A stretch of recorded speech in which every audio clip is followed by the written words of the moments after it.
Hello everyone. Thank you all for joining us and welcome to this last session of our online event, Synchronicity, Mind and Matter.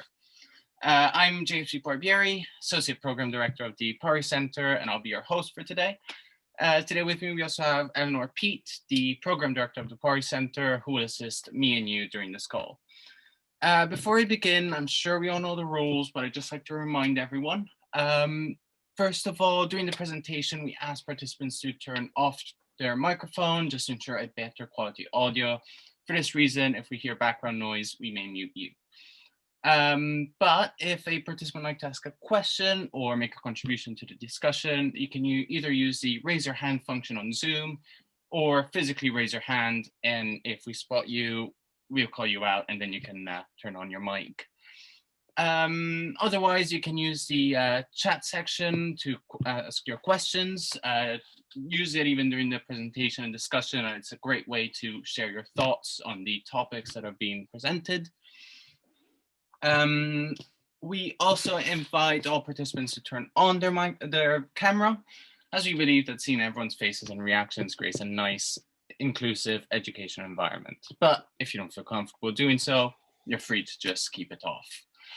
And finally, all sessions are recorded for archival purposes. The recordings are available to you, all participants, and they should be available by sometime next week. With that, no more rules. We can start with the event. To start the session, as usual, we will have a reading of a poem by Richard Berngarten to create a space that will help us enter the world of synchronicity. After that, the chair of this event, Shantina Sabadini, will say a few words just to open the session, and then we can move on to Allan, who's got a slightly different structure from our usual, but I'm sure it will work perfectly. So with that, I'd just like to introduce Allan Coombs, Professor of Consciousness Studies at the California Institute of Integral Studies. He is also author and co-author of over 200 publications on consciousness, including Synchronicity, Science, Myth, and the Trickster, and The Radiance of Being, which is the best book award winner of the Scientific and Medical Network. Today, Allan will give his presentation entitled The Trickster, Inside and Out. And now, just before I pass it over to Shantina and Allan, here is Richard's poem.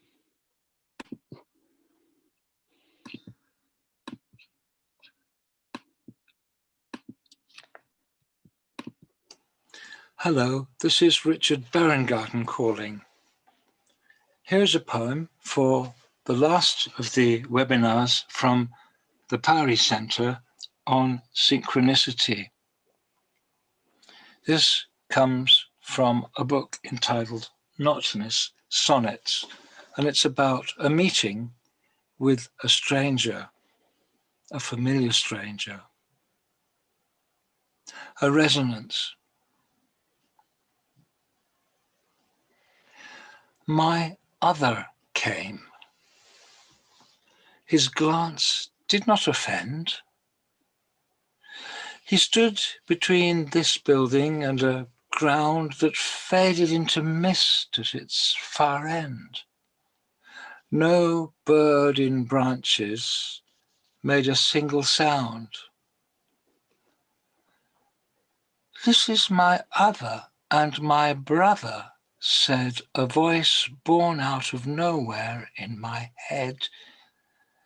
But which one breathes on this side and which dead is quite uncertain here, despite the dread that occupies you each in double presence. This happened across, two sets of eyes through quiet, in a kind of reticence. The hills said nothing in their paradise, but echoed, chiming in a resonance as fast as light, past shock, past surprise.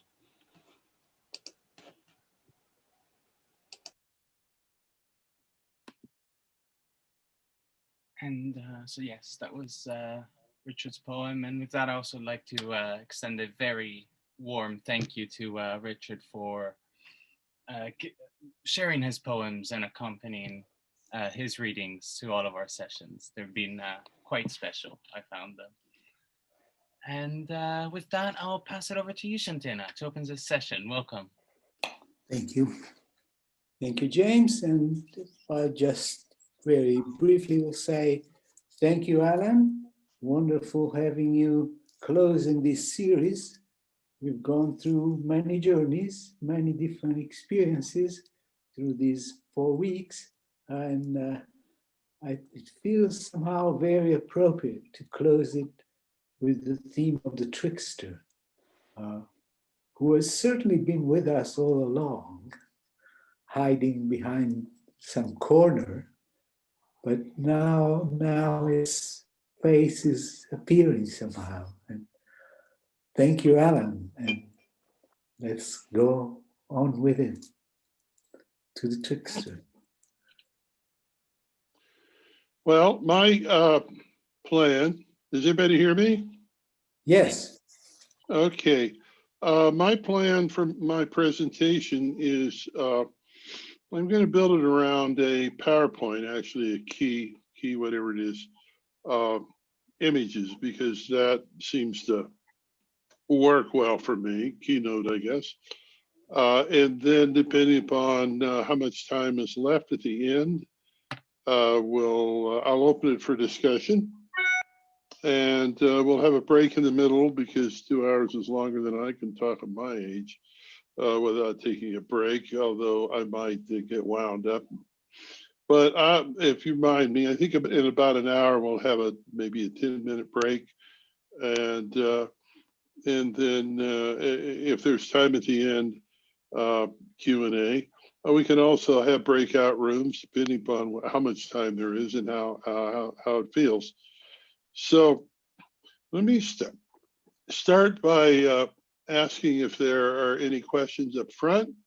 We can have discussion right now if there's points that people would like to make or questions you'd like to ask before I start, and then we can go from there. So as of right this minute, does anybody want to say anything? Unmute yourself and speak up.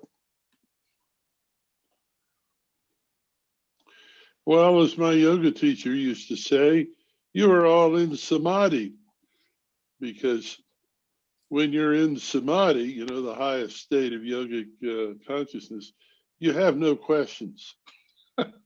So that was his joke to us as his students. Oh, you must be in samadhi, I have no questions. But if there are any last chance to ask questions, or I'll go ahead.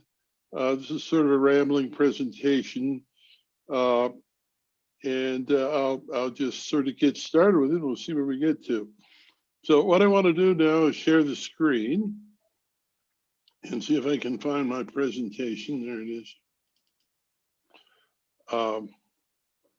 It's around here somewhere. Oh, can you see that? Chaos. Okay, we're going to start with chaos and the idea that, you know, David Pete and I worked together back in the day on several projects related to chaos and chaos theory and psychology of chaos. It turns out that, of course, chaos is not entirely disorganized.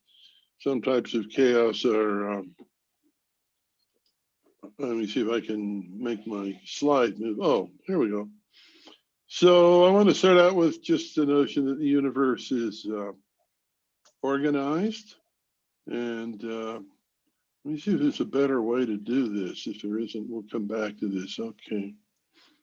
And so we are in a sort of chaotic universe, but the chaos tends to organize itself into certain patterns. The spiral seems to be very universal. This is another one that seems to be very universal. So we're living in a universe that is patterned beyond our normal awareness, I think, and that goes for human relationships as well. So I just thought these were nice pictures to start with. And of course, such patterns reflect in human architecture and the human mind as well. So when we talk about archetypes later, we're talking about shared patterns among all of humanity. So the question is, how do things sort themselves out? And what patterns do we see, and what do we make of them? So we're surrounded by a lot of different kinds of objects, numbers, names, words, and so on. And do they make any sense or not? Or are there patterns to them? I had a friend who was years ago who was trying to decide between two lady friends. He was a young man. And the license plate in front of him said, Betty for you. Betty for you. So he said, the universe is talking to me. So he dropped the one young lady and went with Betty, and that turned out to be a real catastrophe. So the lesson from that is we see a lot of patterns, but they don't all represent the word of God or anything like that. But it's human nature to keep at it. Let me see. Oh, I click it to move it forward. So still trying. There we go. So I want to say a little bit about probability and chance right at the beginning, because it's a sort of a footnote or a side panel to what mostly we're talking about in this workshop and in this series. Of course, if you talk about synchronicity with a lot of very practical people, they'll tell you, well, it's just probability. Now, in my old book that I did with co-author Mark Holland, it was almost 30 years ago now, but believe it or not, still in print, Science, Myth, and the Trickster, I actually have a little appendix about probability because it irks me in a way for people to say, oh, it's just, this thing would happen always once in a while, or it's just probability. Well, probability is not really a good way to explain much of anything. And that's my point in this appendix. It's one of those ideas that we seem to have a feel for. It seems to be something we understand, but when you try to nail it down, it's just what in the hell is it? Mathematically, probability is the likelihood something will happen out of a certain number, like a 4 horses race, and they're all equal in the race in their ability to begin with. And you can say the likelihood that anyone will in the race in particular is 1 in 4. But of course, the horses aren't really the same to start with, and they're in different positions on the track, and the conditions are, minor conditions are different for each of them. So saying that each horse has 1/4 of a chance of winning the race is a very rough kind of thing. But then when you get to something a little bit more precise and important, you say, well, I'm going to fly to Miami next week, and I'm worried, and I'm afraid of airplanes. How safe is this plane? What's the chances the damn thing will crash? We'll see whether there's 1 chance in 10,000. What does that mean? Have there been 10,000 planes flying to Miami and one of them crashed? What could that possibly mean? Well, what does it mean for my plane? I'm only flying 1 plane here. What could the idea of probability really tell me about my flight to Miami? Well, you get a general sense for it that it's pretty safe, but when you really get down to calculating probabilities, they're very difficult, and they're often not very helpful. For example, one of the examples I give in my book with Mark Holland is the pig in the throne room, and this was an actual event in the Spanish throne room in which the queen dreamed that there was a pig in the throne room. Now, it's unusual for pigs to be in the throne room. I guess someone had never been there before, so it was hard to do the calculation of probabilities. But she went down the hall, and there was the pig in the throne room. Now, what's the probability of that? Well, we run into a lot of that sort of thing, as you all know, when we start looking at synchronistic events. One of their features is that it's just a stretch of the imagination to think that they happen to be pure chance, probability. You know, maybe there's a pig in the throne room 1 out of 10,000 days. This is the day the queen happened to be down there, but then what's the probability she would dream of a pig? It, you know, it goes on and on. So let me move forward here. I usually use PowerPoint instead of key, but the key seems to work really nicely. So we all experience these sorts of common synchronistic events, like you think of someone and the phone rings, or you get an email message from them, or whatever. These are common kinds of minor, what seem to be synchronicities, events that seem unlikely by pure chance, that you would think of an old friend after several years, and then the phone would ring and there he would be. Or I remember one case when I was in graduate school, I had broken my leg and I was stuck on the back porch of the house we had rented. And I was sitting there and thinking about, wouldn't I love a cream donut? And I don't know why I was thinking of that, but then my friends come out and say, hey, guess, we just guess what? We just went to the bakery. We got you a cream donut. So there it was. And we've all experienced that sort of thing where we think of something and somehow it manifests for us right there. So I thought I would make a little list of types of synchronicity before we get too theoretical. There are helpful synchronicities. One of the themes I developed years ago in the book was that if you have a problem and you just stick with it and you just flow with it, often a solution will come along. It's surprising how many people have had, for example, the car breaks down, or a tire goes flat, and they find themselves in front of the only service center in the whole city right there for that car and for that tire. So if you've had that experience, I imagine, resources show up at the last minute. In that old book, I have a little section on the founding of the Findhorn community in Scotland. And those folks built the whole place out of synchronicity. They just needed one thing and they needed another. And they had a lot of faith in the cosmos and in the nature spirits there, as a matter of fact. And stuff would just show up. And after a while, as the Findhorn community began to develop, and if you're not familiar with it, look it up online. It's a wonderful, amazing place. I hope to get back there once more before I die. I could talk about it all day, but I won't. But anyway, Peter Caddy was one of the founders. He and two partners, and they'd really been trained in Sufi meditation, and they had learned to respond immediately to impulses that felt right. And one of them was that as Findhorn, as a community began to develop, it became popular and more people came to visit, and they didn't have anywhere to put them. They said, what about that hotel down the road, the Clooney Hotel?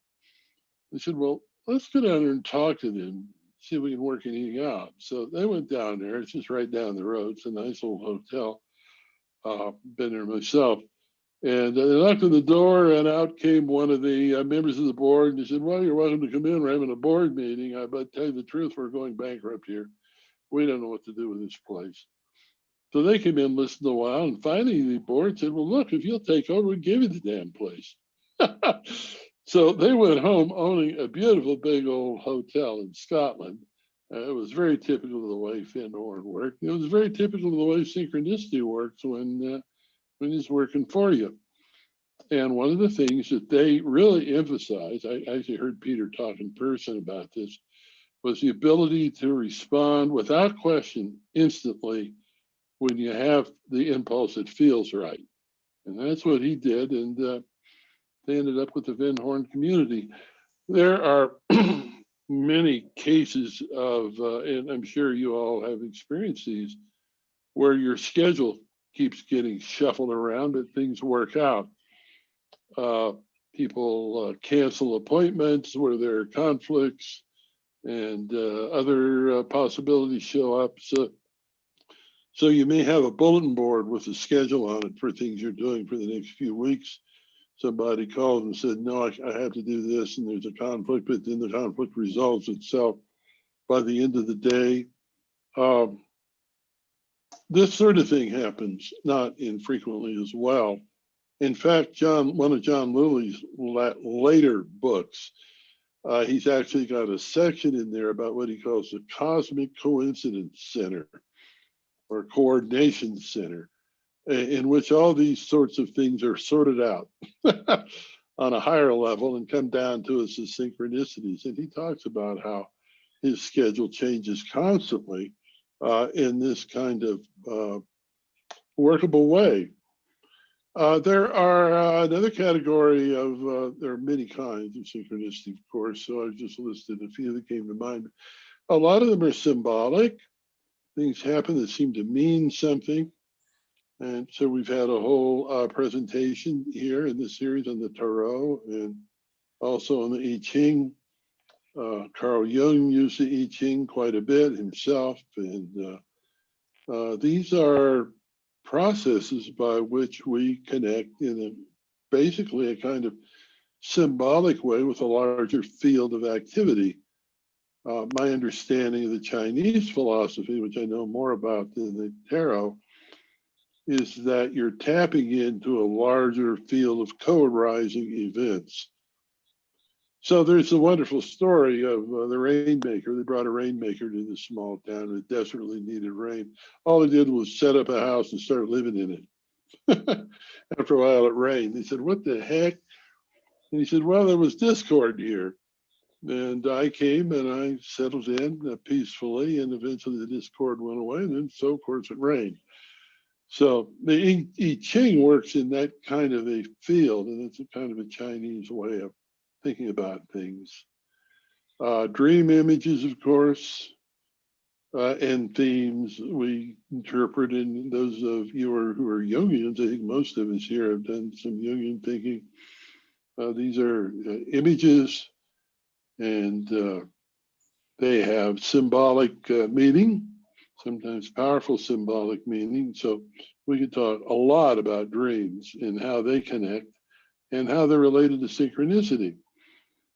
So dreams and dream work is an important part of understanding ourselves and understanding synchronicity. There's a wonderful book that's been out for years, and I constantly assign it to my students, and they constantly thank me for it. It's called Inner Work. Many of you have seen it, just Inner Work, and it's by Robert Johnson. Beautiful little book. Robert Johnson, as many of you know, was quite a deep thinking Jungian, but his writings are very easy to read, and his books are very short. Titles are really short. There's stuff like he, we, and so on. But this Inner Work book, he talks about dreams, and he talks about active imagination a lot as a way to work with dreams. Of course, Jung himself would walk up and down the garden talking to some old Gnostic philosopher that nobody could see but him. And so these things are symbolic, but they have a kind of concrete aspect to them as well. So a fair number, if not a lot, of synchronicities, just things that happen in the world, seem to carry a kind of symbolic meaning. I remember years ago when I was living in Missouri, I was a much younger man, I would jog every day, and I started finding these letters and notes along the side of the road. I just picked them up while I was jogging. One of them said, your cemetery plot is ready. Another one said, please get in touch with our funeral home. Oh gosh, there was a whole run of these things about death and dying, funeral plots, buying caskets. What the heck? Am I about ready to die? What the hell does this mean? But of course, those of you who are familiar with the tarot and the I Ching and dream work, which I imagine is everyone here, understand that death is also the other side of rebirth and transformation. So I allowed myself to take that view of it and go on with my life. But it was interesting how many of these things came in a row. And when I used to do the tarot, which wasn't very often, I don't do it myself, but if I was really, really serious about it, I would seem like unusually often I would come up with the death card. And I was told that this one was also the other side of transformation. So a lot of synchronicities are somehow meaningful, and some of them are meaningful very literally, and that includes ones that are difficult. We all have days when things go wrong, and they go one after another. It's a bad day. Or as they say in the US, maybe England too, one damn thing after another. If you're familiar with that phrase. I just bought a book by that title, actually, a series of short stories about things that go wrong. One damn thing after another. But it's almost like the world's telling you something. I was talking to a friend yesterday, a lady who's done a lot of work in prisons. I mean, she was getting up one morning to go to work. She's a prison counselor, and everything went wrong. I've forgotten all the things she told me, but little things like her purse spilled off the car seat and stuff went all over the floor. It seems like there was ice on the road. I don't remember, but she had a list of 4 or 5 of these things that went wrong that morning.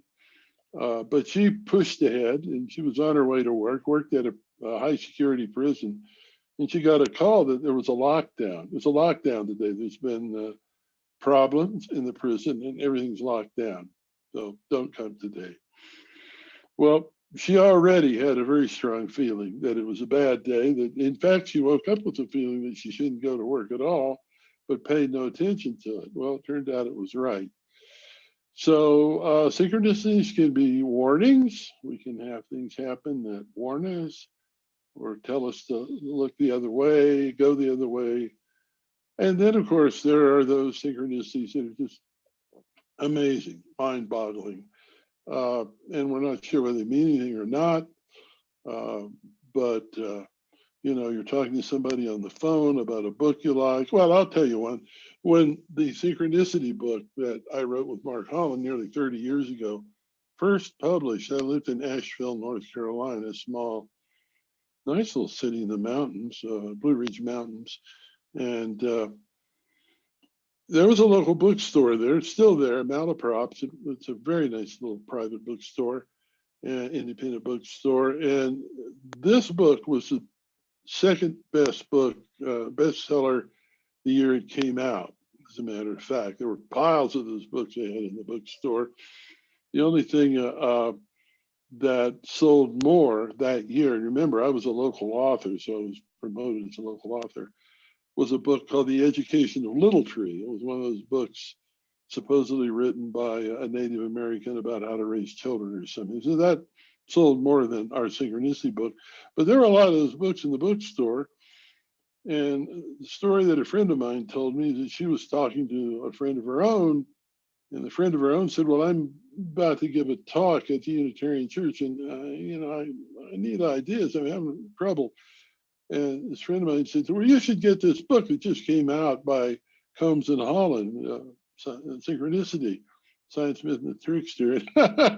And this lady said, well, I got so damn many books, you know, I don't need any more. I guess I'll get it if it falls in my head. Well, that's the thing. It did fall in her head. She was in the bookstore later, and they literally had piles of this book up, way up in the high shelves because they couldn't get them all. And one of them fell off, and she just grabbed it in time as it came down to hit her in the head. So she bought it. So she bought that book. She said, I'll buy it when it hits me in the head. So it did. Synchronicity book. So that's I don't know what that means, except it's just amazing. And it's one of those events that seem to conspire in a meaningful way to tell us the universe is not entirely indifferent, and that there's something going on beyond what we can see and what we know. One of the first people to get interested in this kind of thing was, and I talked about him in this old book, Paul Kammerer. Paul Kammerer was the last of the great Lamarckian biologists. Came to a tragic end. Arthur Kessler wrote a wonderful book about him called "The Case of the Midlife." What was it? The Case of the Mid-something Toad? Maybe some of you remember, but anyway, it's about Arthur Kammerer, and his work on this toad as a Lamarckian biologist, and he was put down and really criticized by the Darwinians, and eventually killed himself. So it was said that he killed himself because midwife, that's it, the case of the midwife toad. So it's a sad story, but a personal friend of mine a few years ago, who I'm sure you've all heard of, Carl Pribram, actually knew Carl Kammerer. He said, "Oh no, that's not why he killed himself. It was he was rejected by a lady, and it's upset him enormously. He went up in the mountains and killed himself." So Lamarckianism, I won't say it's on a return, but anybody knows anything about genetics today, what do they call it? Genetics that are influenced by the environment is now becoming an important kind of idea. So Kammerer would have fit right in, but he had this sort of hobby of collecting strange coincidences, or I shouldn't say strange, just improbable. So he would look at series of events, like he would go to the bus station or the train station and look at the number of women wearing green hats of a certain kind. And if he saw a bunch of them in a row, then he would make a note of that. And he saw so many of these kinds of series that he developed the idea of the law of the series. Arthur Kessler writes about this. Kessler wrote 3 books about coincidence. Probably the best known one is, I think it was something like called The Challenge of Chance. Many of you are familiar with Kessler. He was one of the survivors of the death camps in Germany. He wrote a book about this called something like Light at Noon or something. It was a very good book, very powerful existential book. And he was one of the great intellectuals of the 20th century. He was very interested in coincidence, but somehow he didn't think well of Jung. I never quite understood that, but he has nothing really good to say about Jung. Nothing really bad either. He just thought Jung was a muddled person. But here's an example that from my own book with Mark Holland about Kammerer. Suppose, for example, that on a particular day you notice that your bus ticket bears the same 2-digit number as your theater ticket, which in turn is the same as the number on the cloakroom ticket given to you later that evening at the restaurant. Afterward, you go to a party held at a street address, which turns out to be the same number. So the law of the series, he looked at series of first, second, and third order series, and also first, second, and third order parallel events. And he collected zoodles of these things, and there's a whole book about them, as a matter of fact, he published. So these are just fascinating kinds of events, and if you want to read a lot of really interesting synchronistic events, read Arthur Kessler. I think it was Kessler's book that where I read about the story of a French child who wanted some plum pudding, the story of the plum pudding. And a gentleman bought him some plum pudding in a restaurant when he was a child, and he really liked it. And later as an adult, he was ordering his own plum pudding, and the maitre d' said, "I'm sorry, sir, that gentleman over there, he took the last plum pudding." So the writer of the story looked over, and it wasn't the same guy 20 years later had the last plum pudding. And he was so impressed with this that even years later, he was talking about this at a dinner party in Paris. And he said, now the only thing missing is this original man that bought me the plum pudding when I was a child, at which point the door burst open and in came the same man, quite old and disoriented, and he had wandered in the wrong house by mistake, and there he was, third appearance. So there are a lot of those sorts of events, and Arthur Koestler tells many of them. In fact, I could spend the whole time telling these wonderful stories because they're so colorful, and it's not clear that they have any deep meaning, except some of them seem to be helpful in some ways. That you may have heard somebody say, well, I have the career I have today because I was standing on a certain street corner at a certain time, or sitting in a certain station in an airport, and certain room in an airport, and started talking to somebody by chance, and they ended up, he was looking for, or she was looking for somebody for a job of the kind I can do. We hear those kinds of stories.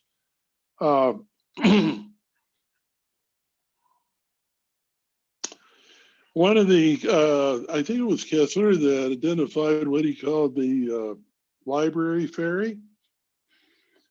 Those of you who have, probably most of us have spent quite a bit of time looking for resources, especially prior to the internet, in bookstores and magazine shops.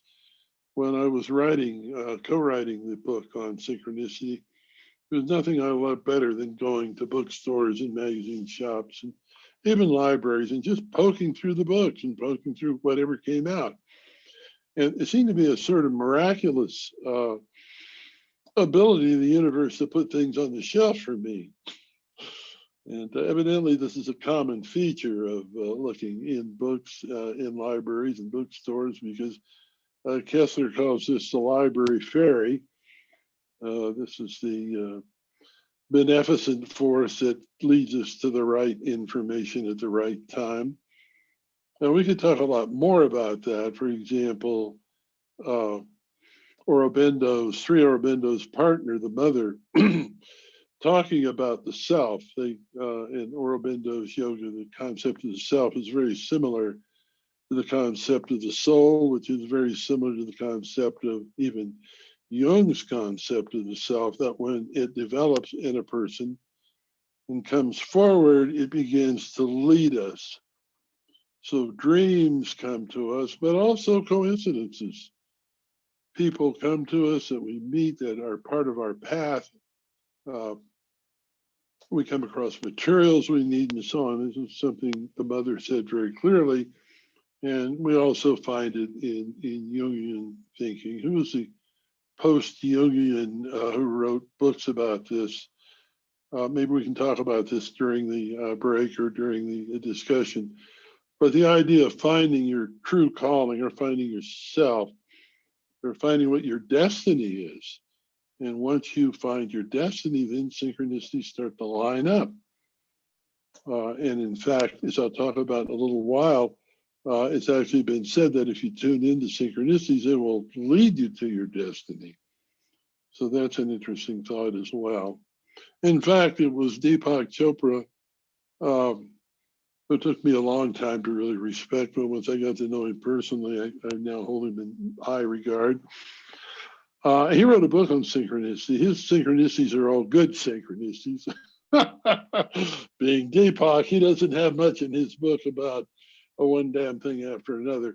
But these are his characteristics. And I have these from synchronicity itself. I mean, from synchronistically, I have this list because last night, just before I went to bed, trying to think about what I would be talking about today and how to organize it, I was poking around on YouTube, as I often do before going to bed late. And I'll put in synchronicity. So I did. And the first thing that came up was Deepak Chopra talking for about 10 minutes about the 8 characteristics of synchronicity, according to him. He did write a book about it, and I have to say I haven't read it. I probably should, but there's so many. It's titled The Spontaneous Fulfillment of Desire, something like that. But he's a very insightful man, and you think about these characteristics. The first one is a conspiracy of improbabilities. Synchronicities often, almost always, seem to be a kind of conspiracy of improbable events. And secondly, they're not cause-effect related. They use Buddhist terms, they're co-arising, but they're not connected in a Newtonian kind of way. According to him, we're thinking about a little bit, they don't occur in ordinary space-time. They seem to imply a kind of non-local field of activity, of mental and physical activity, and they move you to a higher state of consciousness or elation or emotional joy and laughter. Now, that's a Chopra synchronicity. I find that when, especially when I got to writing the book and thinking about synchronicities all the time, they didn't all elevate me. But as a whole, when the synchronicities happen, you go, whoa, you know, the universe is talking to me, something's happening. My mood is elevated, I'm shifted to a somewhat different state of mind. He claims there's always an intention involved, though it may be unconscious.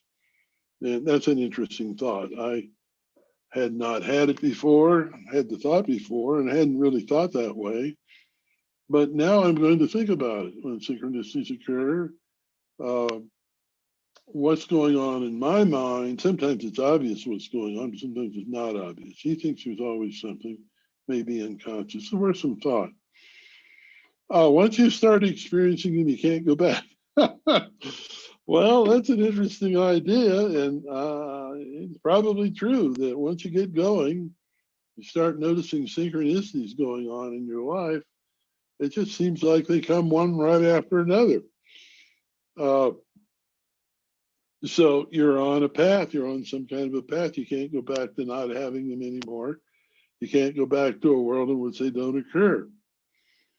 And also makes you aware of your calling or dharma. So this is related to what I mentioned before, the mother's talk, Aurobindo's, and the mothers talk about what they call the self, or this inner being that comes forward with the yogic work and begins to create a path for you. And that path is created in part by synchronicity. So as you follow the Dharma helps you along. Becoming aware of synchronicity frees you from karma. Well, that's a hell of a one. I'll go with that. I like the idea. I'm not sure I understand it, but Deepak's got it worked out pretty well. Maybe I should read his book. But he thinks synchronicities bring us to a state of mind that's free of karma, and karma he associates with memory mostly. So it moves us forward. I won't try to explain that more because I don't understand it, but he's got me intrigued. I may have to read his book. So those are his criteria for synchronicities. We will move on to this character who seems to have formulated synchronicity in a way that made it a thing we can talk about in a more scientific and certainly more psychological way.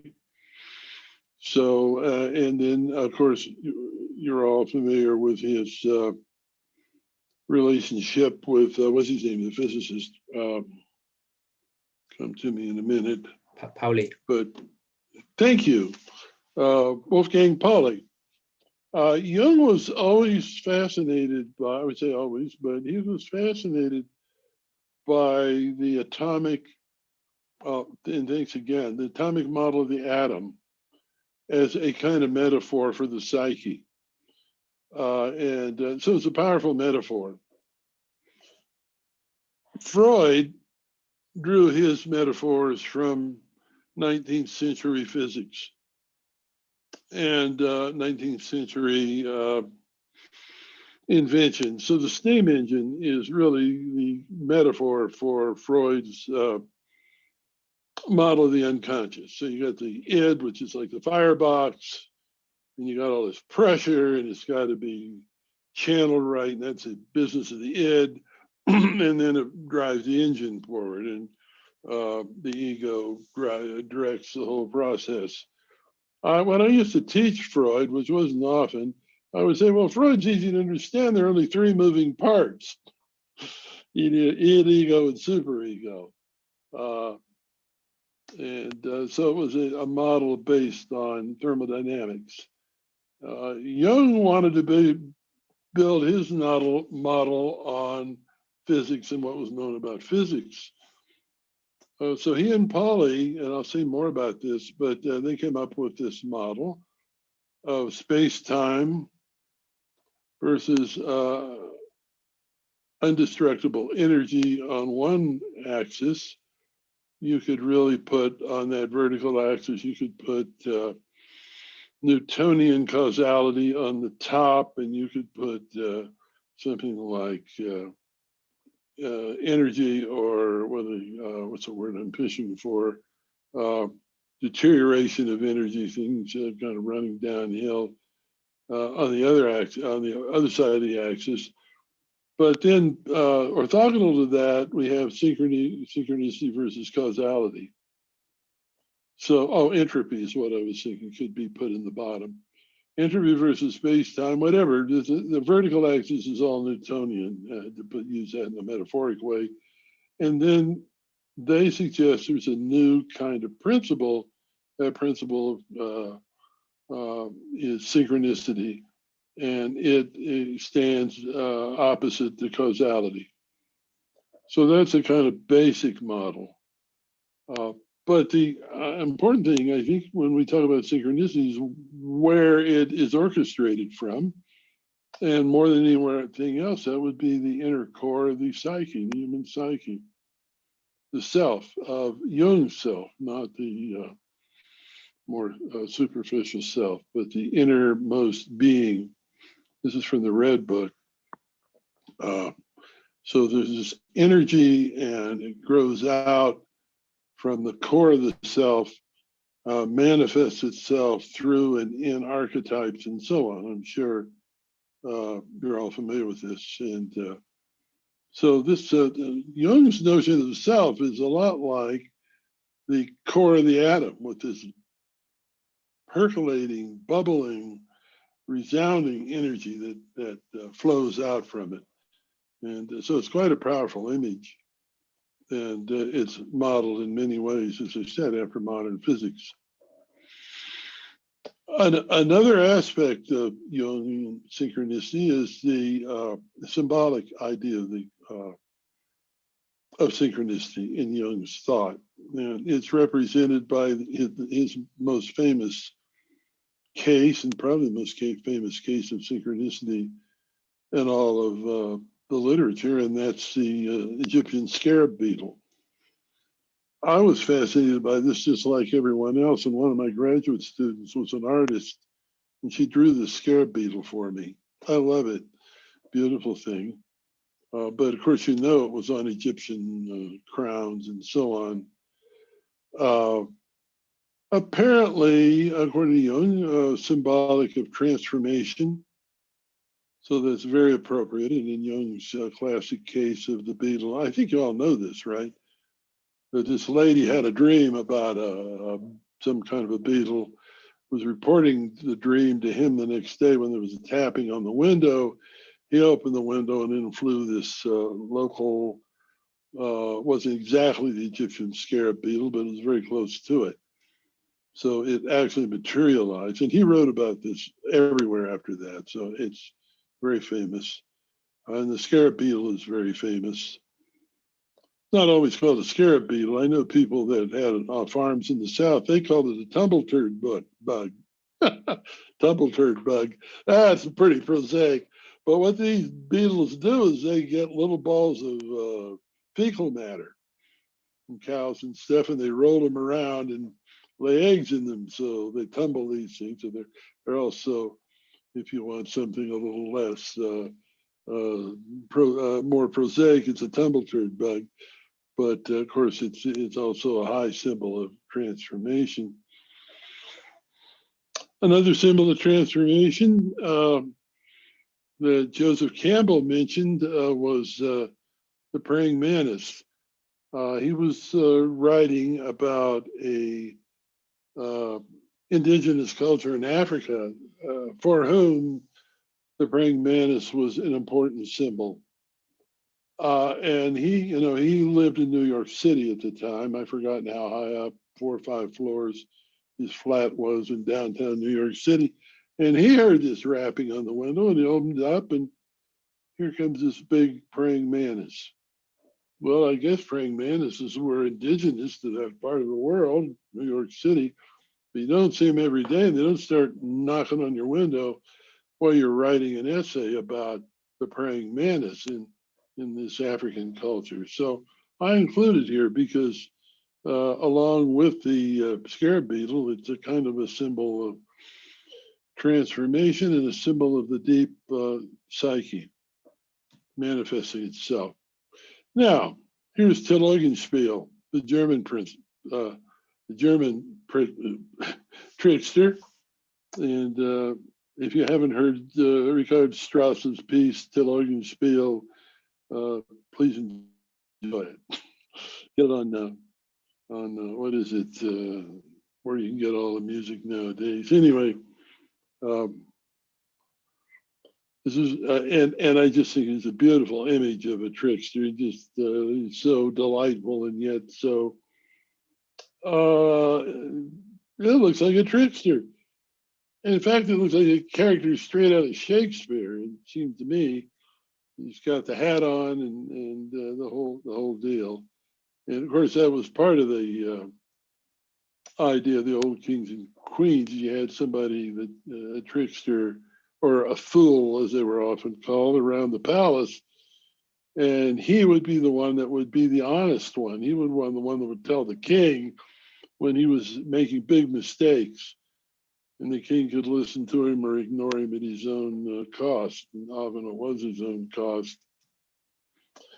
Definition of a trickster. So now we're talking about a particular archetype, powered by the self, powered by the unconscious, powered by and denizen of the collective unconscious.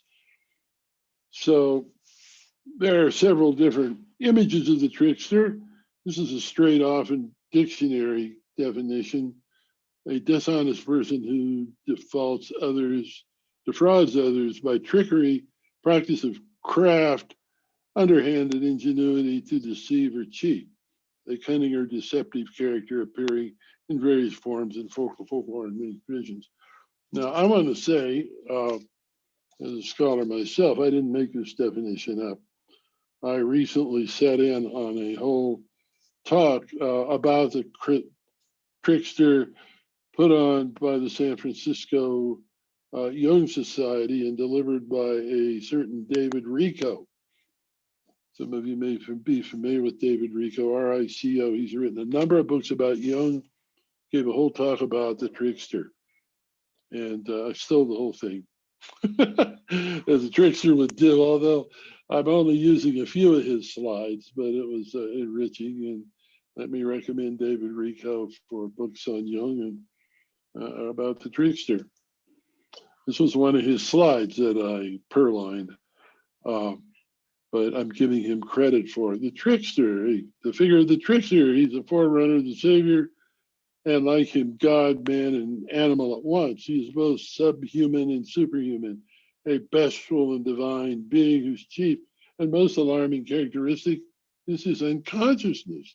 This is straight out of Jung.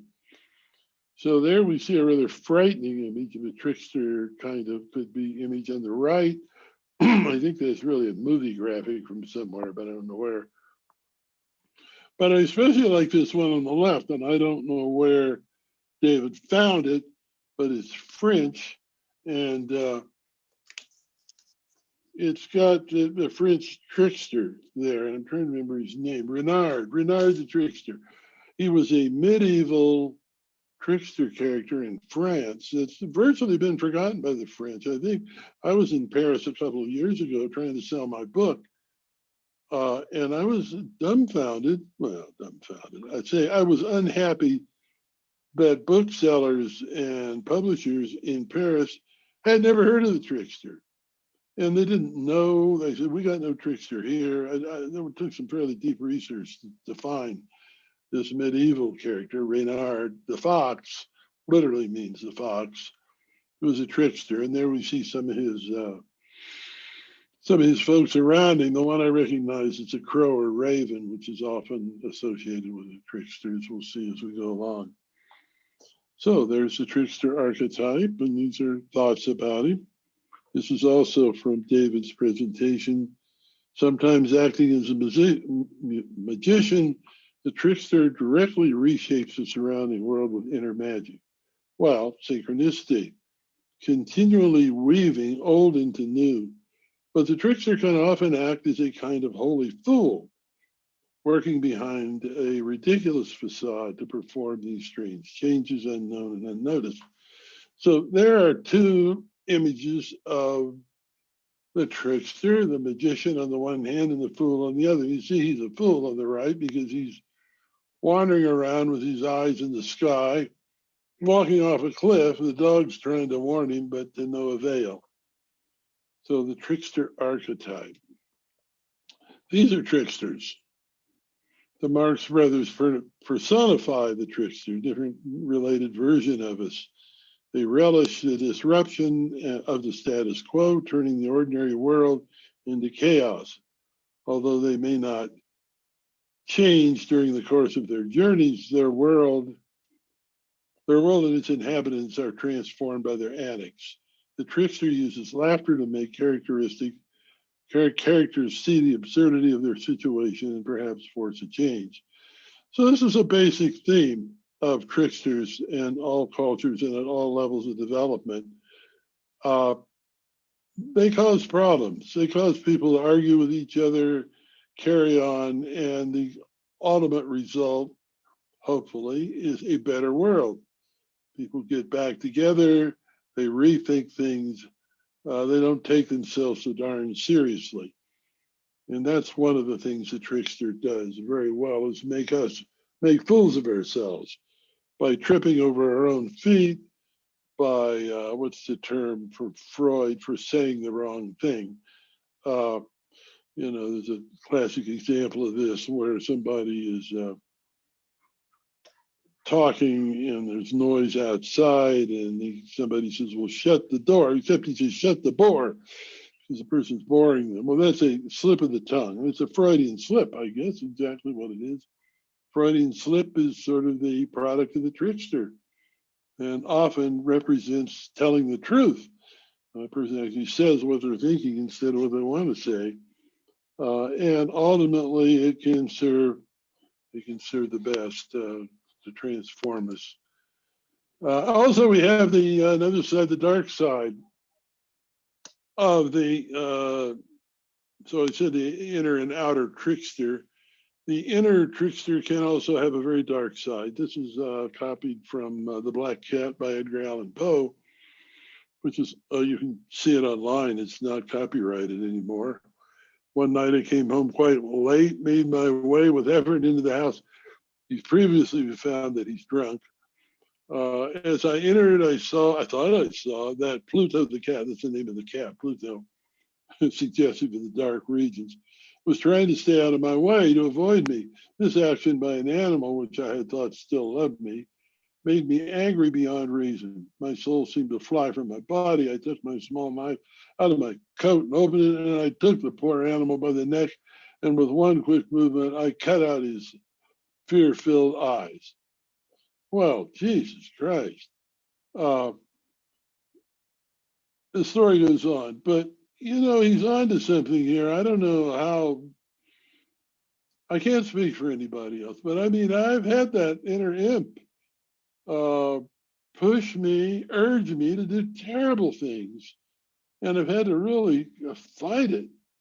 I don't know what it is, but it can be real. I mean, you can be in a situation where there's just some mean side of you that wants you to do something. It's very familiar to me, actually, and I'm not proud of it. I wish I knew where it came from. I wish I knew where I got it. I wonder if it's something left over from a past lifetime or something, resentment or something. I don't know. But Edgar Allan Poe certainly had his handle on it. and realize that an ordinary person can have this really mean streak or this inner imp. And I would say that's the dark trickster at work. As the marks of deepest unconscious fall away from him, the trickster that is, instead of acting in a brutal, savage, stupid, and senseless fashion, as we just read about, the trickster's behavior becomes quite useful and sensible. Only out of disaster can longing for the savior arise. In other words, the recognition and unavoidable integration of the shadow creature, such a harrowing situation that nobody but a savior can undo the tangled web of fate. Everything depends on the development of consciousness. This gradually brings liberation from imprisonment in the unconscious, and is therefore a bringer of light as well as healing. So it's all about growth, transformation, owning these parts of ourselves that are dark and learning to live with them and transform them. And of course, as all of you know, Jung was no advocate of the idea that everything is wonderful and light up there, that we have to own our darker side as well. So that's part of human nature. Okay. Well, the trickster is best known in Western mythology as Hermes. Hermes the trickster, who does many other things as well. Hermes is the messenger of the gods, as you know. He's the friendliest god to human beings, most helpful, most caring. He, for example, you read about him in the Iliad and the Odyssey, especially the Iliad, in which he helps Odysseus leave the island of the witch after how long he's been. What's her name? Somebody can call out her name if they remember. But he can't seem to get his ship away from her island. And Hermes comes and tells him to walk across the island to her palace. And he says, show her your sword. Robert Bly writes a lot about this. Of course, it says, show her your masculinity, show her your sword. He doesn't say kill her. Show her your sword. When she sees that, she turns his crew back into human beings, and she's all turned into pigs and animals. But it's typical of him. He comes to help Priam bring back the body of his dead son through the lines of Troy and the Trojan War. So he is a benefactor of human beings. He also is a trickster, messenger of the gods. He's a psychopomp, leads souls into the other world. Most of you all know the story of, who is it? The great singer and the great love, and she dies and goes to the underworld.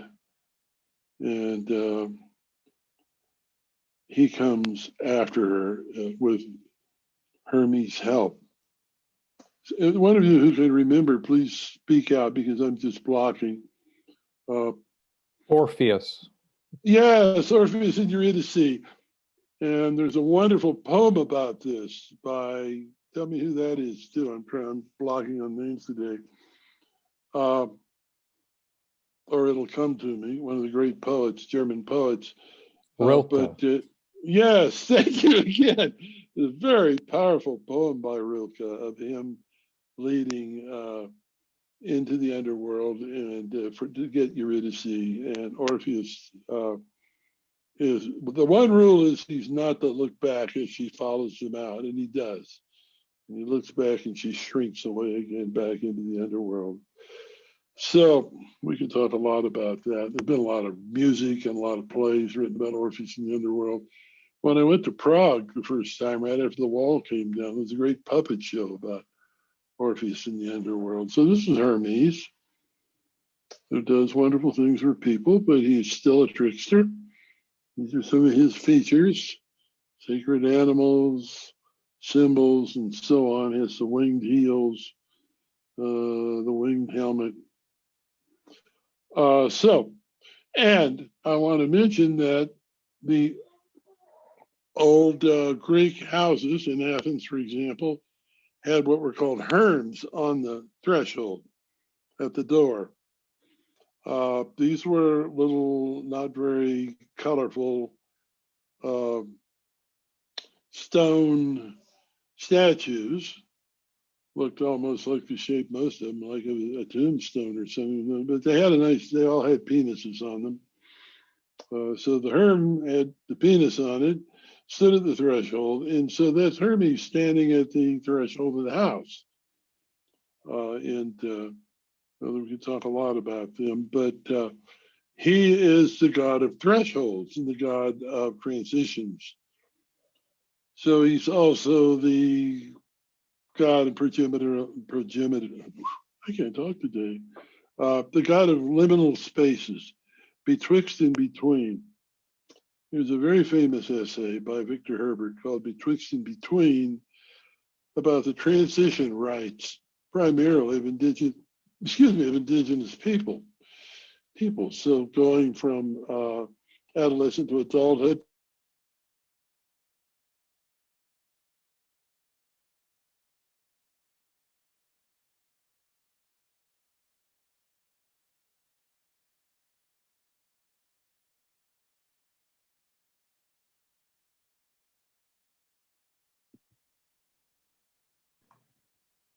We've lost him. Yeah, we may have lost him. He's still in the room.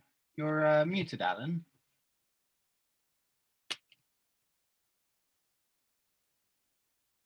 Just send you the button to unmute.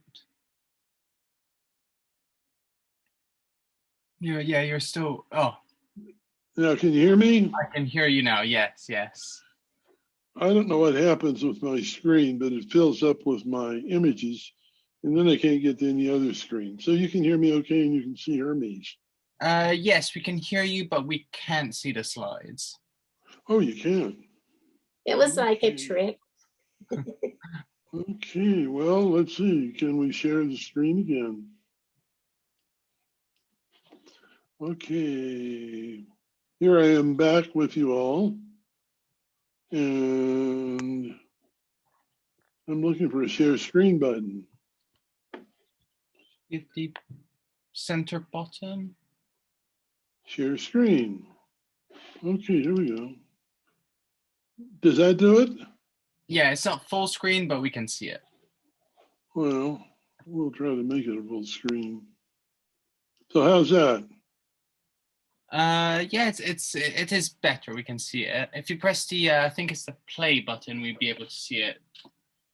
All of it. Are you talking to me? Yeah. Play button. Oh. Play slideshow? No, that's a different one. Did that help? Yeah, that helps a lot. Oh my. Well, see, I don't usually use Keynote, so this is, thank you. No problem. So we got the part about the Herms and about, did we get to Victor Turner? Hello? Can you hear me? Yeah. That's where we left off, Victor Turner. Yeah, we've gone through Turner, yes. Oh, okay, good. I think probably you have noticed that if you've tracked your own synchronicities, which I imagine you all have, that they tend to pop up when we're in liminal, what I call liminal spaces. We're in between. You hear me okay? Yeah, we can hear you fine. Okay, good. For example, when you're traveling, well, let's say between stations of life, the one I first got written, as we go from adolescence to adulthood, or go from adulthood to midlife, during midlife crisis, during life periods when our life situation changes, we can have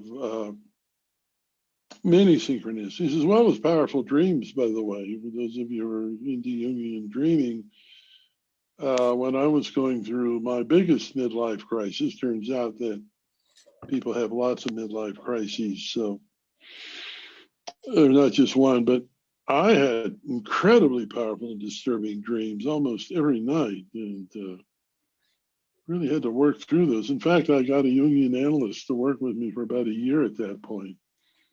Between jobs, moving from one place to another, traveling, synchronicities occur on cruise ships, in airport lounges, and more than anything else, when our own lives are up in sort of limbo. So it's a very creative time. Liminal is very creative, liminal space and liminal experience, but it also is, it can be stressful as well. So liminality, and that's reflected by Hermes as the god and patron of transition, people connecting between, way back between villages, but between homes and between places. And the Greeks were very serious about this. These Hermes were, I think was it Diogenes that got drunk one night with his friends and started breaking the penises off the Hermes, and then there was a war going on. They sent the whole fleet out to Sicily, and they called him home again in the middle of a war because they were very upset about this and defacing the Hermes by, well, they just got drunk and started. It was sort of like knocking mailboxes down, I guess, for them. But the Athenians took it pretty seriously. Okay, let's see, what do we got next here? So I want to talk about trickster images a little bit more broadly from different cultures. And some of them are highly developed and some of them are not. Hermes is one of the very highly developed, evolved trickster figures. He becomes even more highly developed in Roman times as Mercury. And he even loses some of his original trickster features and becomes a broader kind of symbol. Probably the most primitive case of tricksters that Jung wrote about was in the Winnebago Indians, Native Americans, in which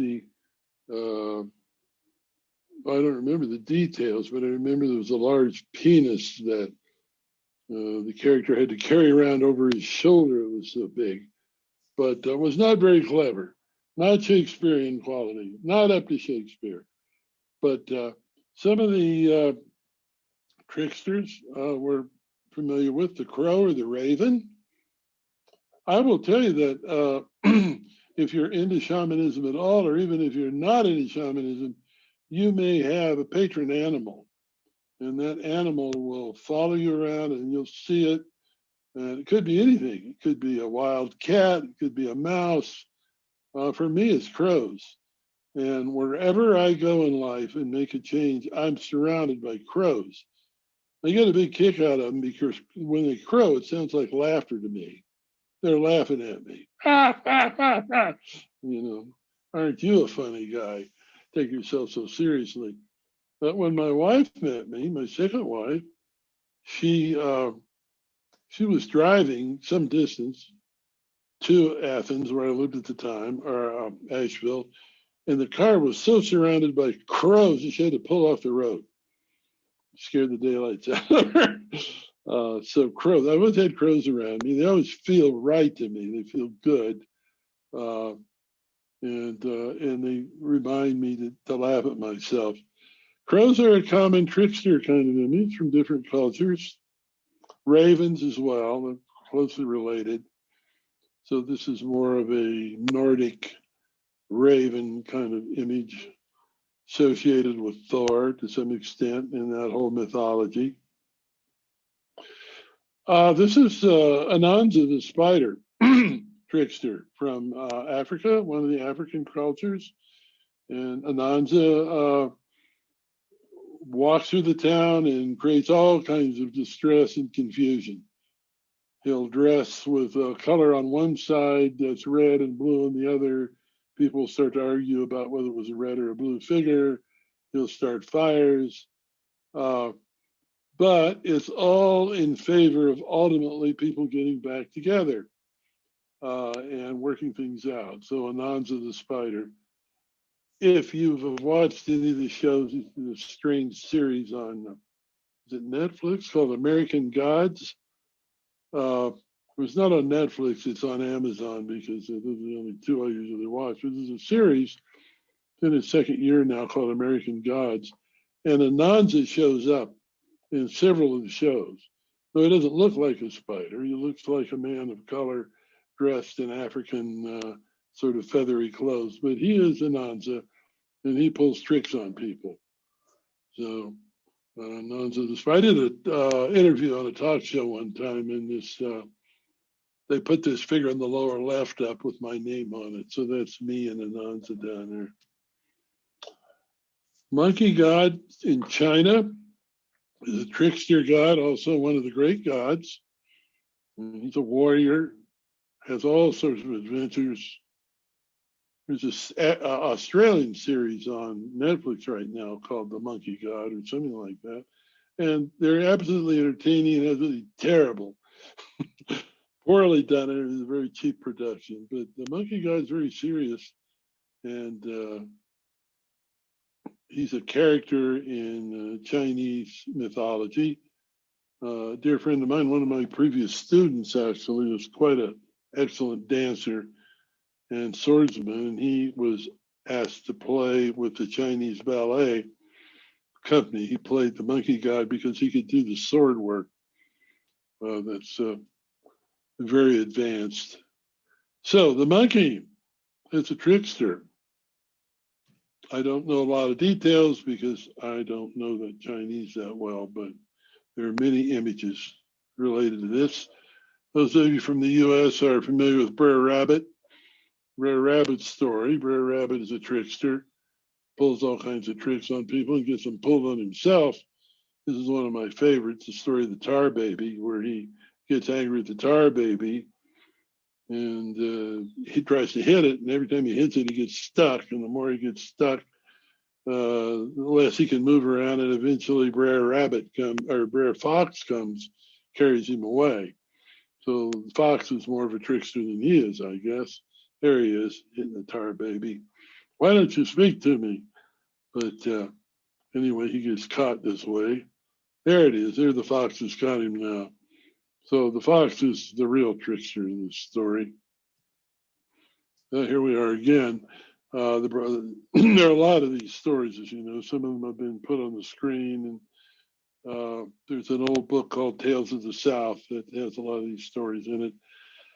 One of the things Brer Rabbit would do is trick the fox into throwing him in the briar patch, and then when he got in there, he was safe and comfortable, and the fox couldn't get to him. So he tricked the fox into throw me in the briar patch. Do anything but throw me in the briar patch. Please don't throw me in that briar patch. And of course, it's where he grew up. Then he jumps up and down and says, I was born and raised in the briar patch. So there's Coyote. That's one of the real traditional tricksters. And there's the real thing. There are more and more of them around these days, and sometimes even in the inner cities in the U.S. It looks a lot like a dog, but it's not a dog.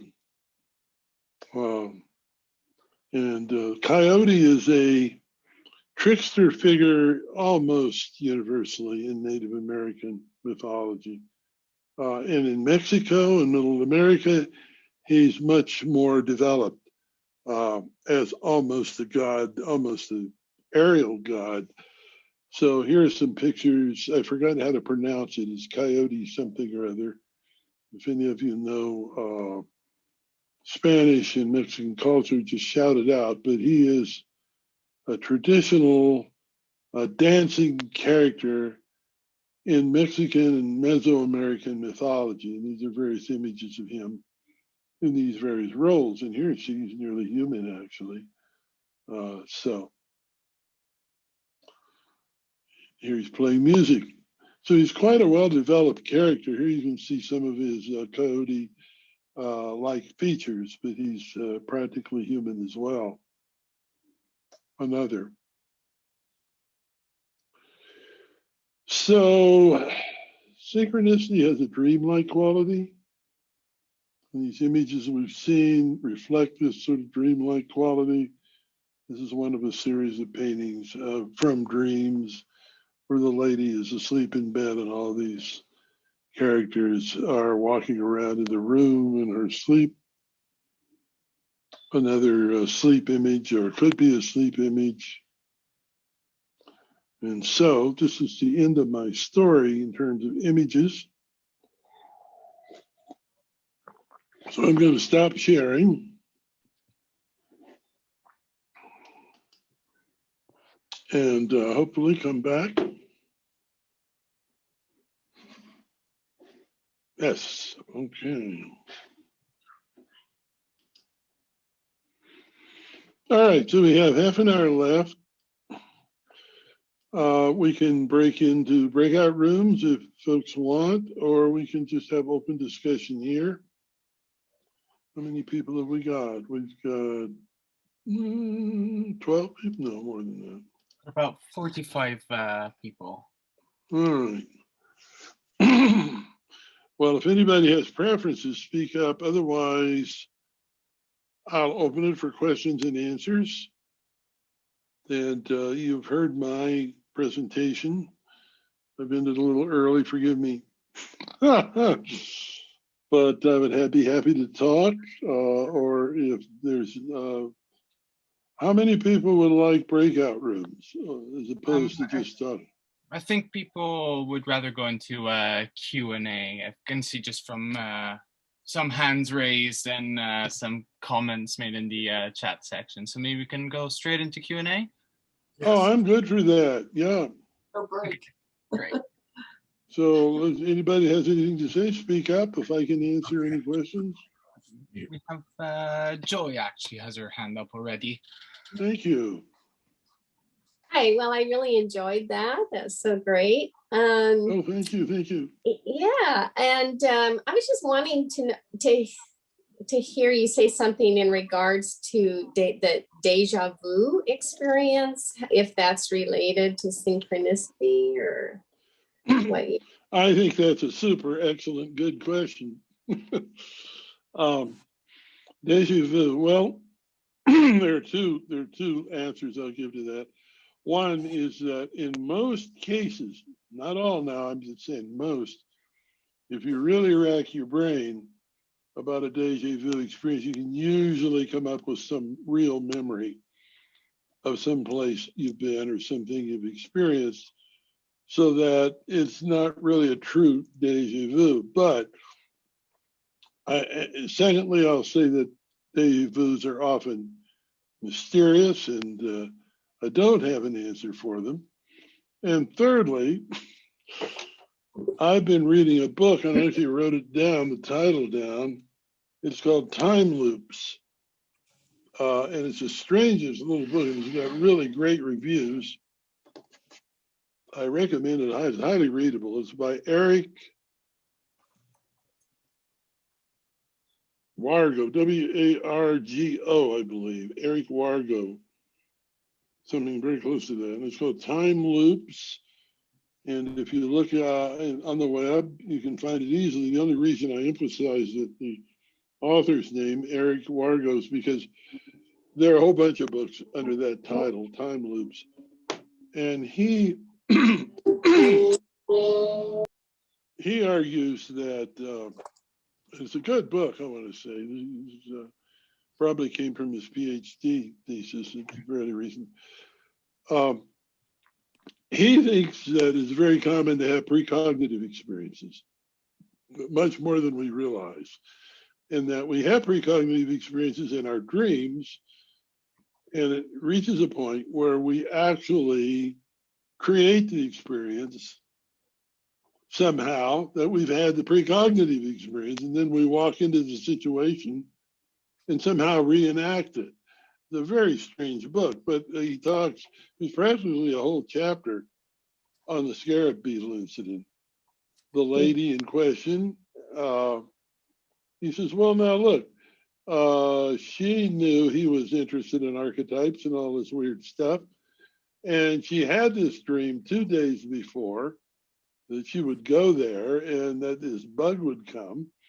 the scarab beetle, and she goes there, and the bug comes. Well, he wants to argue that we influence things more than we realize, and that there's a kind of a reflux between, or kind of feedback between these precognitive experiences and what we actually experience at the moment. And deja vu would somehow fall into that category. He's got practically a whole chapter on Philip K. Dick. Those of you who are science fiction fans or know about it, Philip K. Dick, almost all the science fiction movies that involve questioning human nature in some very weird way, or robots, or, you know, Blade Runner, both of them, but especially the original Blade Runner was in Philip K. Dick's book story, Do Androids Dream of Electric Sheep? Or at least, well, I may have that slightly wrong. Anyway, to get on with it, Philip K. Dick grew up in the Bay Area, and he constantly had these dreams of the future. And they were right on the mark. And he would go live them out. So this, you have to read this Time Loops book, but it's very subtle arguments to the effect that we actually self-create some of these kinds of experiences, and then we have these weird experiences that they've happened before. So interesting. So it's not quite, yeah, not really the same as a synchronicity, I think. Not quite, but by the time you get through the whole thing, it gets close. Other questions or comments?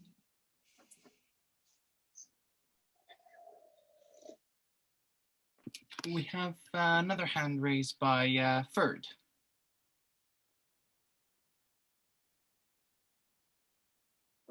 I think you have to mute yourself. Yeah. That topic. So about that topic of deja vu, I've had experiences since my 20s of, I'm in my 50s now, of, it used to be audio, like there, it used to be an audio form of deja vu where I would, you know, I would think of a sound, or I would dream of something that corresponded with the sound. And, you know, I'd know the sound would take place. You know, I was semi-asleep, and I'd know the sound would take place. And you know, it coincided with the dream. I would, for example, I would dream of something like seeing a book fall off a shelf. And then because I was napping, I'd realized, no, it's not just a dream. The sound, the bang, was a door slamming in the apartment building. Oh, right, yeah, sure. Now, so these things, like I tried contacting. I've had many of those such dreams, and then it was about 10 years ago that I realized there's another form of those dreams, not with audio, but with hypnagogic jerks. Hypnagogic means sleep onset. And I think many of us have had these dreams. The classic case is one of falling or tripping. So someone is falling asleep and they dream of tripping or falling, and that corresponds with a jerk. Now, the question I've raised, is, do these dreams precede the jerk or antecede the jerk? If they come before, then there's a 2 or 3 second precognition of the actual jerk. Yeah. Now, I tried contacting Chris Moulin, who is, because initially I was thinking these experiences might be a form of deja vu. And Chris Moulin is a French expert on deja vu. And I contacted them through Twitter, and I shared this experience with him. But this is not something that he felt, and he's come up with a number of terms similar to deja vu, which is a French term, and I can't remember all of them, but they are for audio, touch, smell, etc. What's his explanation of deja vu? Well, I can't remember what it is, but it's, a skeptic's, it's more of a skeptic's perception that it's an illusion. I see. And I mean, but I'm kind of on the fence on this because, yeah, to some extent it is. To some extent it is, but it can also be, I don't know. I mean, I'm just on the fence on this one. Maybe, like I guess with joy, some of it might just be, a dream that we've had that had meaning to us, and then later on it comes true. Well, there's one of the problems, and I'm not dismissive of deja vu. The experiences can be very strong, but I do think some of them are from events that we just can't remember, and dreams fall into that category. So I'm just going to say it's a mystery. What other questions or comments or topics? Yes. Ali, unmute yourself. It's nice to feel the mountains in your talk from the Ecuador space. I just want to say that the Hudson River feels happy to be near those mountains today. Oh, thank you. Thank you. Yeah. My question relates to something that you said you'd like to learn more about, and it has to do with when you were speaking about Deepak Chopra's work on synchronicity and the connection that you briefly mentioned, which is where my question lies, about the relationship between memory and karma. Could you fold into that a little bit, please? Well, I wish I could, and I'm going to get Deepak in the corner sometime and get an answer about that, because I just watched this little talk of his on synchronicity last night after midnight, just before I went to bed, and he said, well, this releases you from karma, synchronicity, and because it releases the memory, and karma is about memory. Well, I mean, I know classic, ideas about karma from Indian thought and so on, and I'm sure you do too, but I don't know. I can't unfold that any further. Okay, but it caught my attention too. That's okay. That one could drop karma that easily is something I had not heard. But if anybody can do it, it would be Deepak.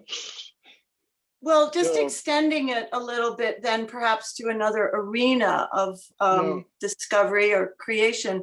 You spoke about the patterns that we see and that we're always in the midst of trying to sort out these patterns. And so just linking it to the ways in which we experience the sorting of the patterns, if it's not from another culture's historical analysis, then how might we learn from you with all the experience about ways to start the sorting process from a lived experience perspective, not from reporting about somebody else's ideas or what we learned when we wrote or whatever it is that we wrote or read, but from this moment, like right now?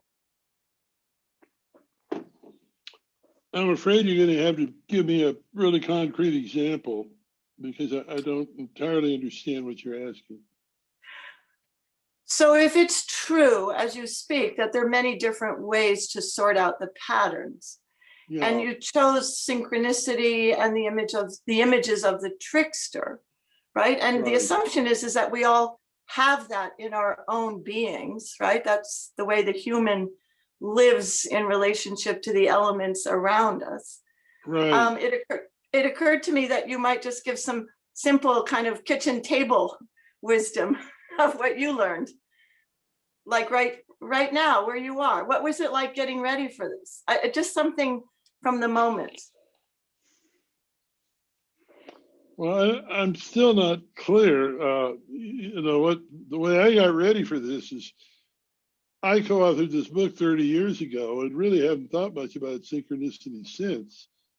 And so the last few days I've been reading some of my own stuff from the book. Oh, this is really good. I'd forgotten that I wrote pretty well. Well, when I wrote that book, I was a totally unknown person at a small college, and I had forever to edit.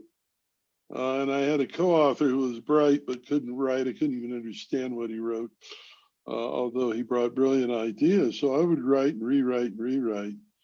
So I've been reviewing a lot of that and really enjoying it. I was, at that time, I was deeply involved in Jungian thought. I got a Jungian analyst to work with him for a year on dreams alone. And but that was a long time ago. So I've sort of been refreshing again. But I'm not sure how this relates to patterns. What I'm seeing on a broader front is that people are realizing more and more the extent to which the reality we live in is dictated by the perspective we take. And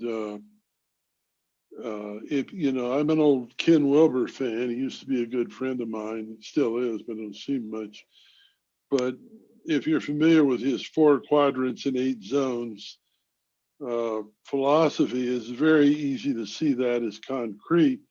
But in fact, if you get down into it, all of these zones and quadrants are perspectives. So there's inner perspectives and outer perspectives. There's an intersubjective perspective. There's an intrasubjective perspective. And each one of those perspectives gives you a different outlook on the world. Hopefully they don't conflict with each other, but that idea of perspectives being important, I'm seeing more and more people writing about and thinking about. For example, here in Cuenca, in Ecuador, I'm not far from many indigenous cultures who I don't know well yet, but here they are. And they have their own way of looking at the world, which is why they have the medicines and so on. But, I had to stay home because of the virus, but a friend of mine was working with some of the indigenous healers, and you all know about this. They got this stuff, for example, called ayahuasca. Well, that'll give you a different perspective on things, but let's think about where ayahuasca came from. It's not like marijuana. Somebody would grow it in the backyard and smoke it like we used to do in the 60s. No. Ayahuasca is more like thick stump water that set out under the full moon for 6 months or 6 days in January, and then add it to this other herb, and then cook it for 5 days and put some toad skin in it, and on and on and on. And when you get this whole thing cooked up and you take it, it blows your brains out. But whoever figured this thing out? They didn't figure this thing out using traditional scientific methods. Try a little of this, try a little of that. No. It would take forever. Some shaman woke up one morning. He said, I'll tell you how to make this stuff. And then he did. So living in that kind of a world, you have a different perspective. It's a wonderful movie, by the way. I had to buy it because it's not on Netflix or anything. It's called The Emerald Forest. And part of it takes place in the Amazonian, involves a boy who was kidnapped by Amazonian natives. Later, we find out to save him from the dead world. And he grows up among the Amazonian natives of this group. And, it's not a great anthropological movie, The Emerald Forest. It's a beautiful movie that was well reviewed by anthropologists. And it's, it just shows that, you're living in a different culture, you're living in a different world. And one of the things I think is really important, I get off my stool about this because it's not my area of expertise anyway, but it's important to understand that all of these different cultures in Amazonia or in the Sahara Desert, or who are the ones that in Africa that dance and fall into this trance, and learn all kinds of stuff from what they call going to school while they're in the trance. These people are not trying to get like us. They're not trying to catch up with Westerners at all.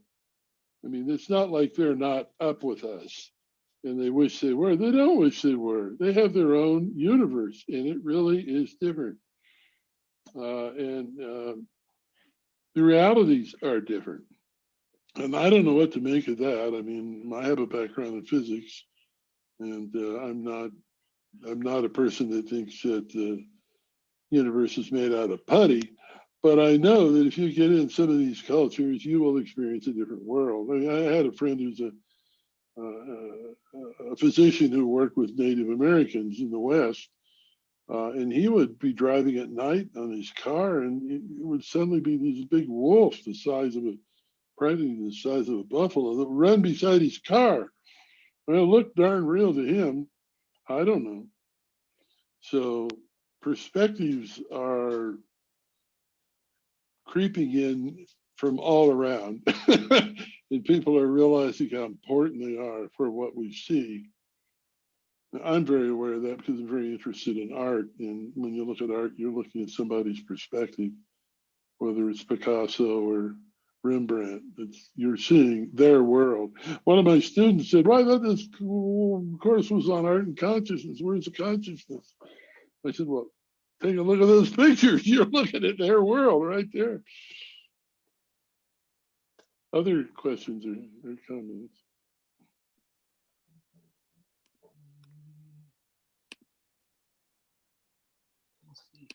Anything as yet?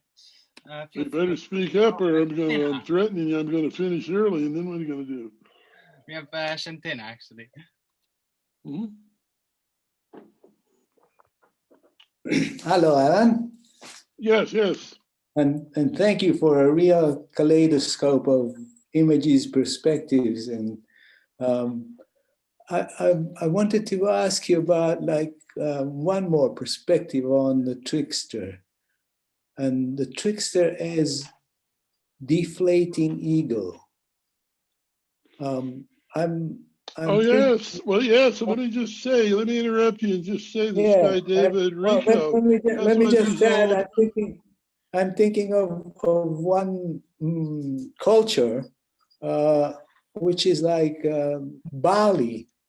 In Bali, there's this hero who goes to the underworld, typical story of thing, but he's always accompanied by these two little creatures that tease him, that are constantly like putting this note of humor and balance in this heroic. Wonderful.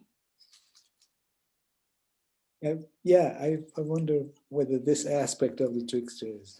Well, I haven't emphasized it much, but if you read, I mentioned David Rico, the Jungian, that's a San Francisco society, Jungian society, and he gave a talk on the trickster, and that's what he emphasized through the whole thing, is the trickster's goal is to deflate your ego and free up your deeper self, basically. So it's an important role of the ego, and you can read it into almost anything that the trickster is involved with. So that's a whole different talk, but he talked for a whole hour basically on that theme. Yeah, and he's got a book. I'd have to go dig it out, but let me see. I'll get my Kindle running while we're talking. What else? There was another hand there. Cynthia. Hi, yes, this is Cynthia Cavalli. I'm in Orange County, California.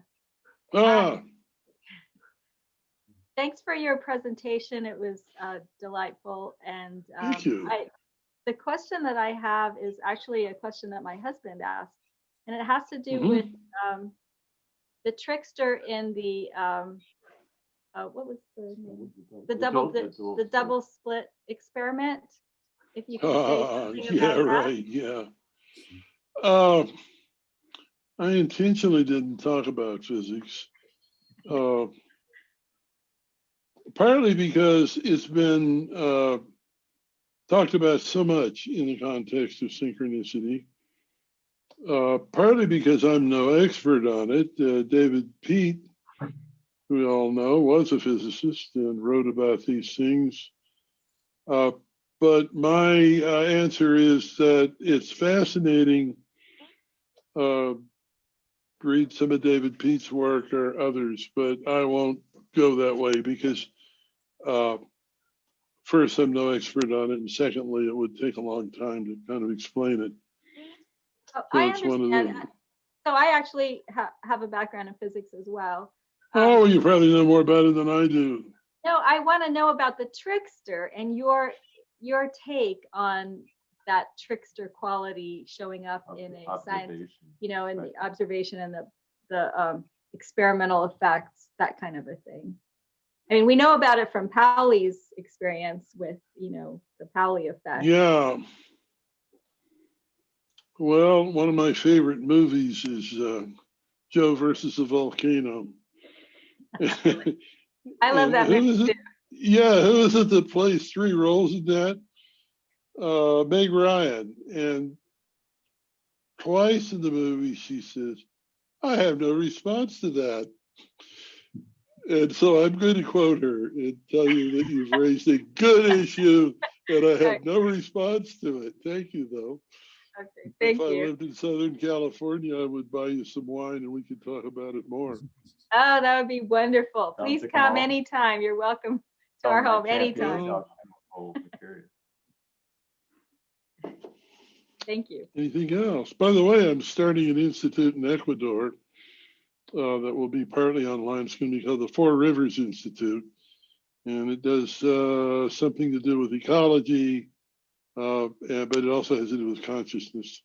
And one of the things I plan to do in the next year or so is have a conference or seminar on what I call the future of consciousness. There are people like Teilhard de Chardin, who's a good example, who have some idea of where consciousness they would like to think is going in the future, what direction it's evolving in, and that's what the theme of the conference will be. If any of you are interested in keeping track of that or have ideas or want to present, it's all just back in almost the unconscious right now and hasn't materialized at all, but get in touch with me. I mean, I'm starting to organize and I'm really starting to keep notes.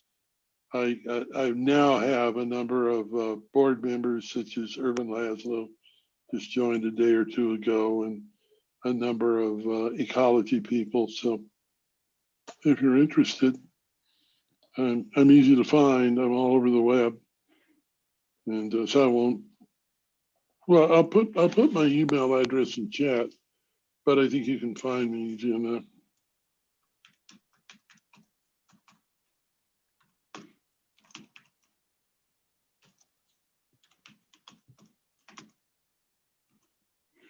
Okay, any other questions or comments? We're now clock's running down.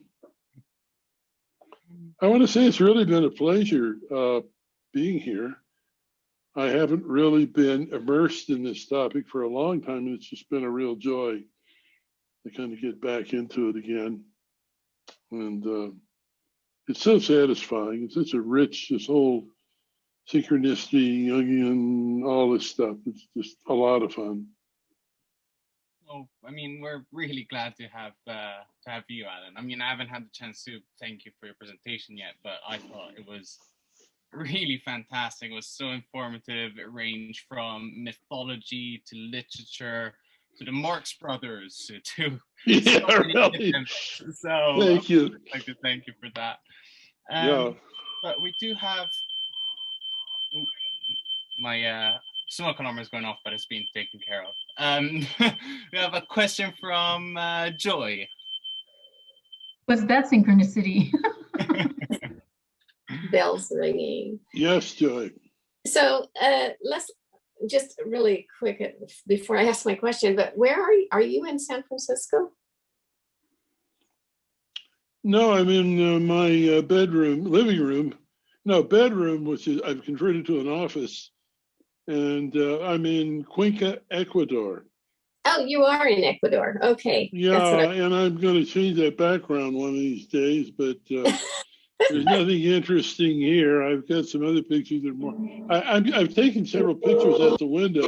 You can see mountains on all four sides, and since I live in a penthouse, so I'm going to put those in the background. But yeah, all my connections are still in San Francisco. Okay. I just moved here about a year ago. Yeah, I just had some. Well, I'm just wondering, like, about the fourth dimension, because when we go up another dimension, then it's just like it just appears from the third dimension, almost like it just disappears, or like a magical thing happening. I just wonder if you have any thoughts about that as far as synchronicities go. Well, I have thoughts about it, but they're not really related very closely to synchronicity. There's been a lot of interest among a small number, but a number of significant scholars recently on non-local, that consciousness is non-local. Mm-hmm. And there's been a lot of interest in what you might call higher states or altered states of consciousness. There's a kind of real movement going on, and I'm sure Pari has some connection with this, or you guys should be, James. Post-materialist science. Yeah. And so, okay, so that's all suggestive of the fourth dimension. But when the fourth dimension became a popular topic over 100 years ago, it was in the late 1800s, and there was a book written called Flatlanders, or Flatland, something like that. It was really a book for grade school students, in which everybody lived in a two-dimensional world, and stuff would come in from the third dimension, and it would be mysterious and wonderful to them. And well, the fourth dimension could be to the third, the way the third is, and so on. And people were dead serious about this. There was like a wager put forward that had these two pieces of wood that were like whittled so that there were two loops. You couldn't take them apart. I mean, and anybody could take these apart without breaking them would win the wager. That's all very concrete thinking about the fourth dimension. And of course, in math, you can add all the dimensions you want. String theory, they're up to 14 or 15 now. And some mathematicians think the whole thing is crazy. My own view, which is as uninformed as anyone, is there does seem to be other realms of reality. I've recently gotten very interested in UFOs and weird stuff, and all I can say is that's another topic you can't walk away from and dismiss. Once you get into it, I think something's going on. And where they're coming from, I don't know, but I don't think they're coming from Newtonian space. In fact, I'm not the first one crazy. I think Isaac Asimov and most serious UFO researchers, very serious people, astronomers and stuff, pretty much concluded that whatever is coming is not coming from Alpha Centauri. It's coming through some other dimensional space. But I think the Newtonian dimensions don't really work. So the fact is, I have no idea what's going on and how it's going on, except I've quit believing in a Newtonian world, which David Pete figured out was limited a long time ago. The thing that really convinced me was when I began to realize that any good mathematician can come up with an alternative model for Einstein's general theory of relativity. And it might not be as good as his theory, but if you can make up a good mathematical theory, you can have a new universe for it.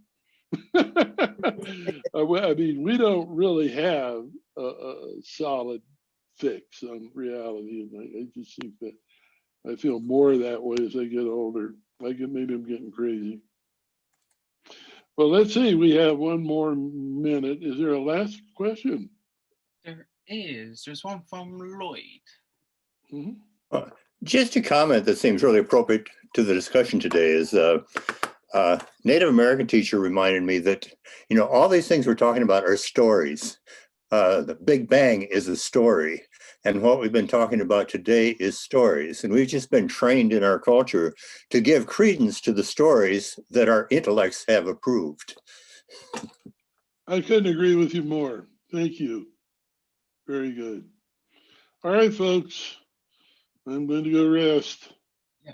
It's been so good to be with you, and keep in touch. Right. God bless. Thank you so much. Love you all. Bye-bye. Thank you for the journey, Alan. Wonderful journey. Thank you. Yeah, thank you very much. Thank you, Alan. Have any closing words before we all leave, just to finish the whole Synchronicity series?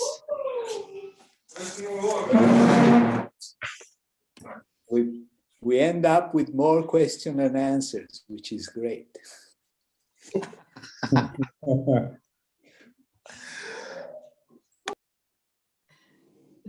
Yeah, I mean, thank you again, Alan, for that, and thank you all for joining us. Unfortunately, this is the last session, but that doesn't mean it's the end of the year for us. We've got quite a lot coming forward. We've got some planned already, some planning, and I think it's going to be a fantastic year. So I'd just like to update you all on what's going to happen here at the Party Center in the next month or so. So the first thing that's going to happen is next week, actually, where we'll have the first installation of the Flickering Reality Exploring Ideas in Film and Television series. In this session, so the session will run on Sunday, 14th of March, where we'll have guest speaker Jean-Francois Benzina, which will talk about the mythology of Star Wars. Of course, you may all know Jean-Francois, as he gave he showed his presentation in the form of a film at the very beginning of the Synchronicity event. But in this Flickering Reality, Jean-Francois will look at the 3 trilogies of Star Wars, and they will analyze them through the lens of Jungian archetypes and how these archetypes develop through their relationships, with a study of the figure of Baby Yoda as the child in relation to the Force. So that is next week. Coming in April, we also have a 2-day event made of 4 parts in collaboration with the Scientific and Medical Network, where we'll be hosting this immersive 2-day course entitled The Great Rethink with Colin Tudge. Inspired by his latest book, in this 4-part series of webinars, Colin will explore the different ways that the world can change and maybe should change, ranging from ecology, economics, sociology, and politics, to change the world in a sustainable way. At each part, we'll have a special guest that will dialogue with Colin, such as Andrew Fellows, Denise Walton, Ian Rappel, and Ruby Reed. And just to remind you of the dates, they will run on the 17th and 24th of April. But do keep an eye on our website, as we always have new events coming up for later in the year. Finally, as I said, this is our last session, so I'd just like to thank you all again for joining and participating during this event. Again, it's been hard work for us here behind the scenes, but seeing this great number of participants, fantastic discussions, great response for you all. I've been getting some really nice messages from y'all, and it's been really fantastic having this series with you all. So thank you again for joining and participating. As always, you can contact us by visiting our website, where we've got the contact us section, or you can just send us an email to either james@partycenter.com to contact me, or eleanor@partycenter.com to contact Eleanor. Again, thank you again, everyone, and we'll see you again soon here at the warm thank you to you, James, and to Eleanor. Thank you, Shantina. Thank you. Wonderful job.